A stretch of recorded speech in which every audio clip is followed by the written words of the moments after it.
tonic? Do you know what this is? Yeah. Looks like some kind of a fruit. This is actually a cucumber. It's a cucumber, it's not a It's fruit. like a cucumber. It's a lemon cucumber.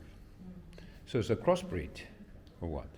I believe it's a cucumber, but it's not a crossbreed, but it's a cucumber with a hint of citrusy flavor.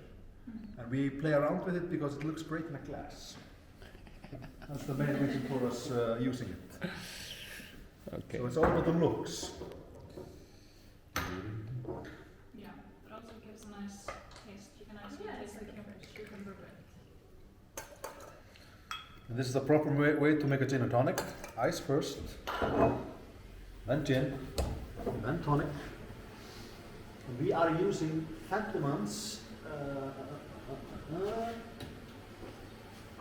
Connoisseurs tonic. It's a very light tonic. Goes very well with Ólafsson because Ólafsson is not very heavy. It's very light and citrusy. So we want the tonic also to be light and citrusy. And the number one thing when pouring a tonic is to pour it very quickly. Why is that? The bubbles in the tonic, they make everything mix together perfectly. So you should never stir a gin and tonic. Always just pour very rapidly.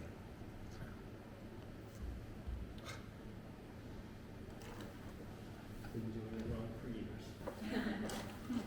Me too, before I started working. Well, I mean, this is not my recipe. This is actually the butler of the Queen's mother that taught me this in the UK. So, if somebody knows how to drink a gin and tonic, it must be the Queen's mother. Absolutely. So, cheers, guys. Cheers. Unfortunately, we are doing office work, so unless you both want to gin and tonic. I'm afraid I need to go to a meeting later. Yeah. I can drink that for a couple of months. Definitely. Delicious. Without stopping.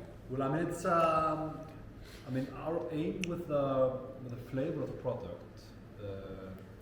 was to make a gin that was, well, it's kind of hokey to say it out loud, but it's almost like a brisk, fresh spring evening in Iceland. So it's light. It's got the overtone there in the end are Icelandic herbs that give it a little bit of almost like an earthy tone, but it's still incredibly fresh. You know, the fresh air that gets blown in your face constantly while in Iceland. So it's kind of a easy drinking, fresh, light, and number one thing for me personally, very balanced. So you don't have any notes out there. So it's just like you enjoy it and you just think, that's a really refreshing and good gin.